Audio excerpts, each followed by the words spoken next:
নিরপেক্ষ, কিন্তু তারা কখনো বিবেক নিরপেক্ষ নয়। কিভাবে আমার একজন সহকর্মী মারা গেলে তার জন্য রাজপথে দাঁড়িয়ে বক্তব্য দিব সেটি জানি না। কারণ কোন বক্তব্যের মাধ্যমে যদি এমন কোনো বক্তব্য দেওয়া যেত যে বক্তব্যের মাধ্যমে আমার মেহেদি ফিরে আসতো, তাহলে আমি সেই বক্তব্যটি দিতাম। যদি এমন হতো যে সাংবাদিক মেহেদি ফিরে আসবে, সকল সংবাদকর্মী এখানে গড়াগড়ি খেলে ব্যক্তি আটটা আবার ফিরে আসবে, আমি হয়তো সেটি করতাম, কিন্তু সেটি আমি করতে পারছি না।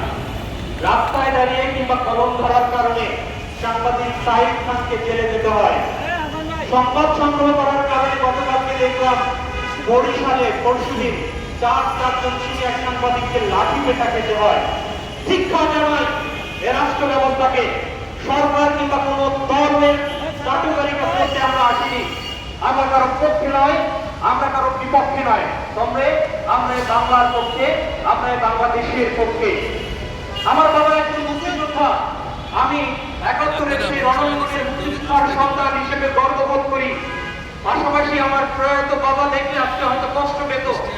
যে বাংলা তিনি রেখে গিয়েছিলেন, সেই বাংলায় আজকে রক্ত ঝরছে এই প্রজন্মের। শিক্ষা জানায় যারা এর সাথে জড়িত। আমার মনে হয় আমাদের কলম, আমাদের ঘুম ধরিয়ে শিখিয়ে দেওয়া হয়েছে সেটি যায় যদি ডাক্তার নিরোগের রাজা ভগবান, যায় যদি ডাক্তার নিরোগের রাজা ভগবান, এটি হয়তো বলতে হবে।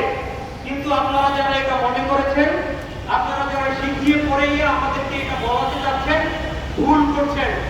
সাংবাদিকরা মূল্যবোধ নিরপেক্ষ, কিন্তু তারা কখনো বিবেক নিরপেক্ষ নয়। সপ্তাহের প্রায় 250 থেকে 300 বিভিন্ন টেলিভিশনের টক শো তাদের ঝগড়া দেখবেন।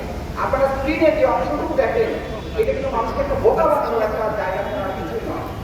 আমি নিজে টেলিভিশনে চাকরি করছি আজকে 16 বছর ধরে, একটু বলতে পারবো ওই টেলিভিশনে যে ঝগড়া সেটা হয়, সেটা নিতান্তই ঝগড়া। একটা আওয়ামী লীগ বেছে নেয়, একটা বিএনপি বেছে নেয়, একটা ঠিক মাঝখানে অর্থনীতিবিদ বা মাঝখানে সাধারণ মানুষকে দেওয়া হয়, যাতে করে ওই বিপক্ষের ঝগড়া বাঁধবে উনি মাঝখান থেকে কিছু ইনপুট দিয়ে ঝগড়াটাকে আরেকটু বানিয়ে নিয়ে তথ্যটাকে আরেকটু লেন্দি করা যাবে এবং অডিয়েন্সটাকে ধরে রাখা যাবে।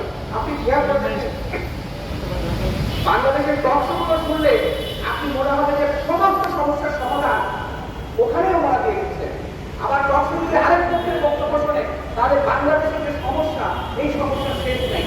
অর্থাৎ ওই দর্শক ওরা একটা স্টোরি হচ্ছে ঝগড়াটাকে ঘিরে রেখে দুই পক্ষের মানুষকে কিভাবে চাঙ্গা করা যায়, সেটারই একটা নাম হচ্ছে দর্শক। ছোট্ট করে শেষ করবো, আপনারা যারা পিকে সিনেমা দেখেছেন সেই সিনেমাটা আবার একটু দেখবেন, ওই অংশটুকু দেখবেন। বংশ করার জন্য